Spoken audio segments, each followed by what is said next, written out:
I had always been a low-key person, but for my high school reunion, I decided to go all out with my makeup. To my dismay, no one even remembered me. "Excuse me, who are you?" Jennifer asked. She had been dabbling in amateur modeling since our school days. "Wow, you're so caked up I could even recognize you." Incredibly, Jennifer splashed her cup of water on my face.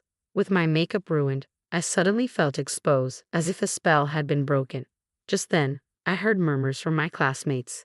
"Wait, are you?" "Yes, I'm not the same person I used to be. My name is Sarah, a 20-year-old literature student at a private university. While many college girls are into fashion, I've never had an interest in it. I'm still that low-key person. People say you'll get into fashion in college, but that never happened to me. Even now, I look the same as I did in high school. I only tuck my hair behind my ears when eating. Otherwise, my face remains mostly hidden, and that's fine by me. Being inconspicuous, almost like air, suits me perfectly. I've loved reading since I was a kid. In elementary school, while everyone else ran to the playground, I headed to the library. I can't remember if I loved books first or if I went to the library to fill a lonely void. But I definitely love reading. Inside books, there's a world that I don't know about. Books add color to my otherwise monotonous life. Reading was my only hobby, especially since I wasn't good at sports or socializing. In high school, reading alone wasn't enough, so I started writing novels. I would hide behind my long hair and secretly observe people for story ideas.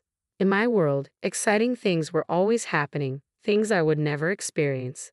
Just like reading books, observing the real world was fascinating. "Sarah, tuck your hair behind your ears. No one can talk to you if they can't see your face." Well, I guess I'm the only one who would. Jennifer, who was way out of my league, would occasionally come over to my desk to talk.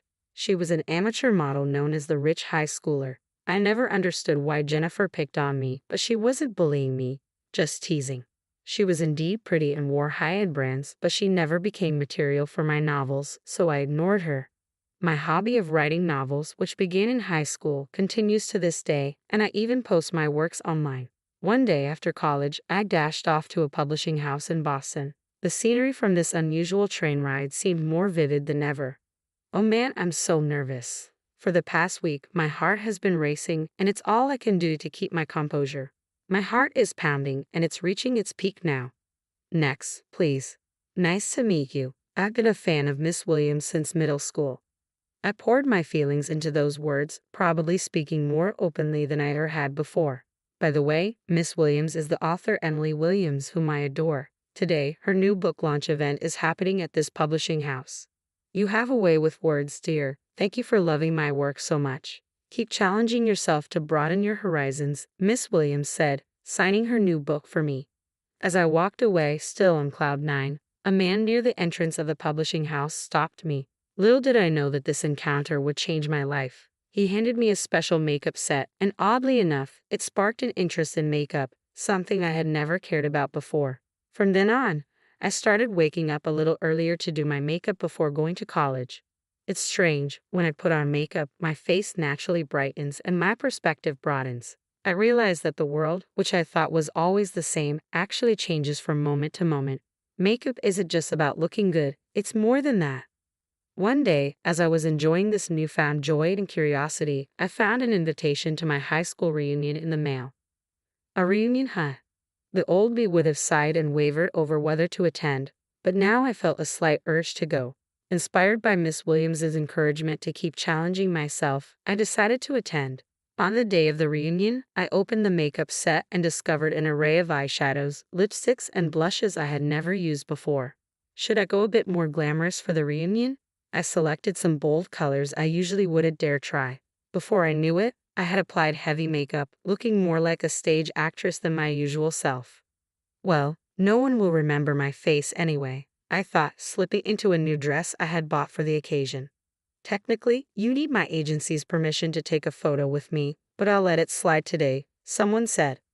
When I arrived, Jennifer was already the center of attention, tipsy and more flamboyant than ever. She had transitioned from amateur modeling to professional, gracing magazine covers that I had seen a year ago. Impressive indeed. While I didn't necessarily want to be like Jennifer, I admired her for boldly expressing herself.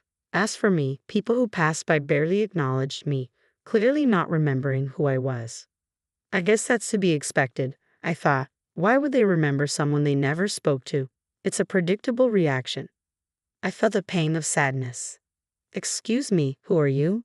Jennifer, noticing me standing at the entrance, sauntered over with a cup of water. She peered closely at my face, chuckled, and then, in an instant, something cold splashed across my face.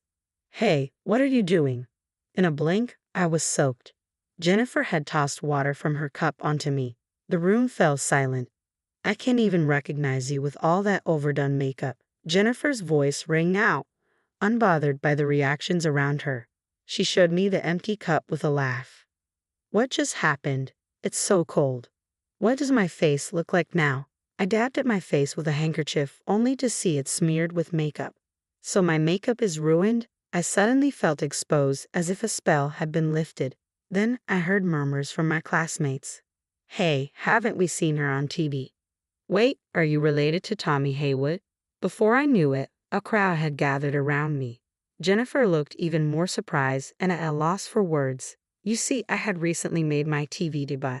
On my way back from Miss Williams's book launch, I had an unexpected encounter with Tommy Haywood, a world-renowned makeup artist. He had been conducting an interview in another room at the publishers.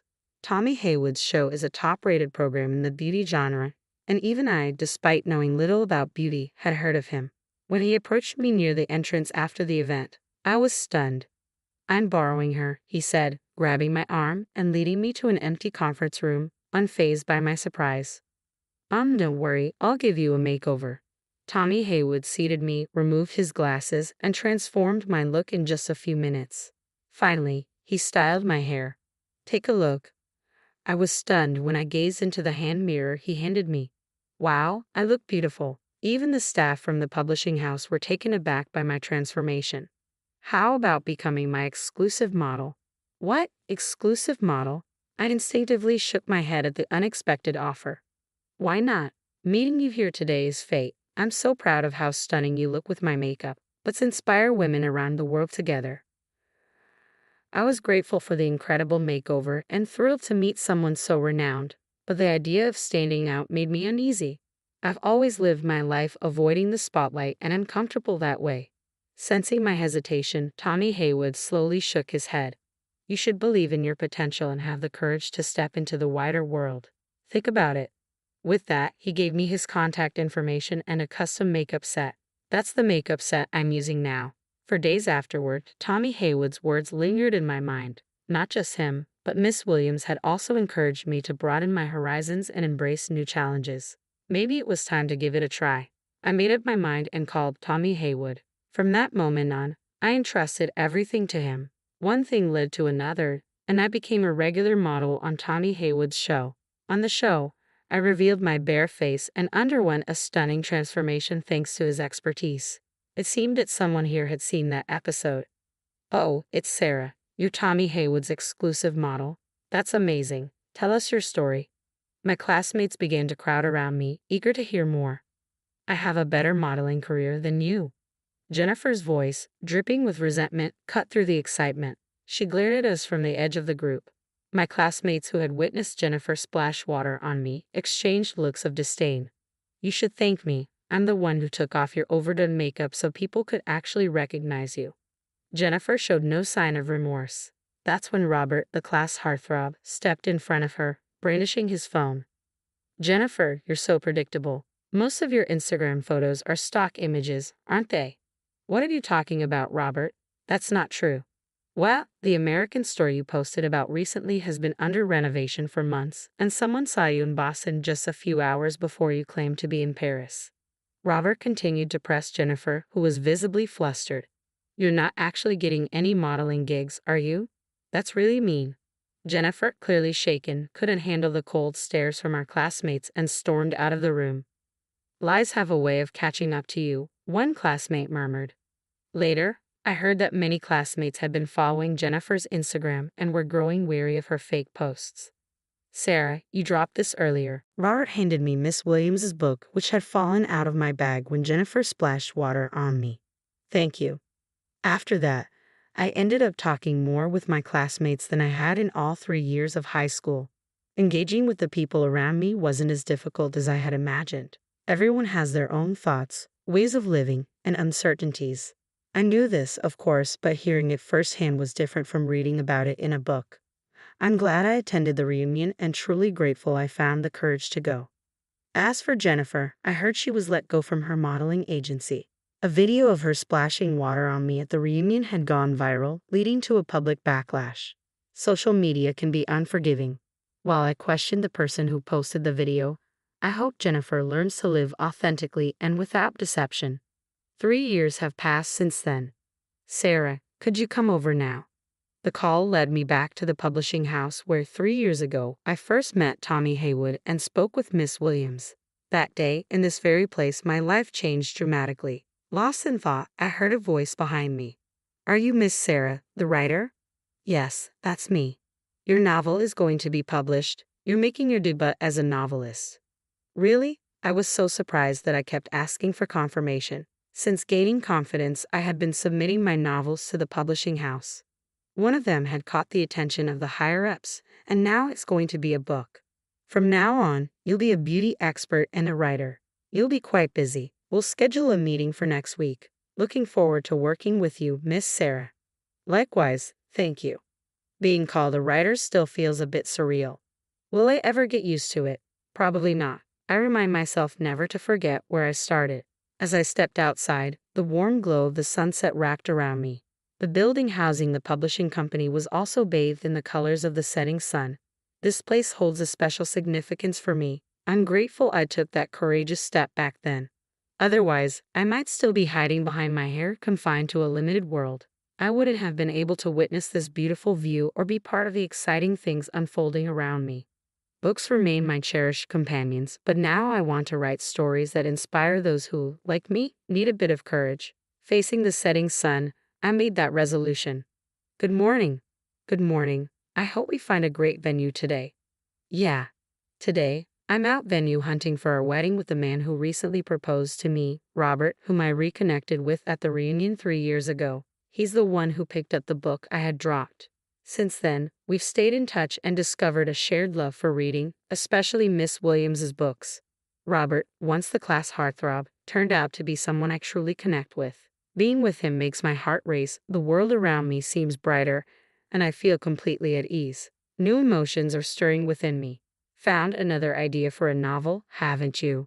Robert teased, peering at me with a knowing smile. You noticed? Come on, let's focus on today. No work talk. Our wedding is our own special story. Let's not turn it into a novel. Oh, come on, let's share our happiness. Our laughter echoed in the air as we walked hand in hand into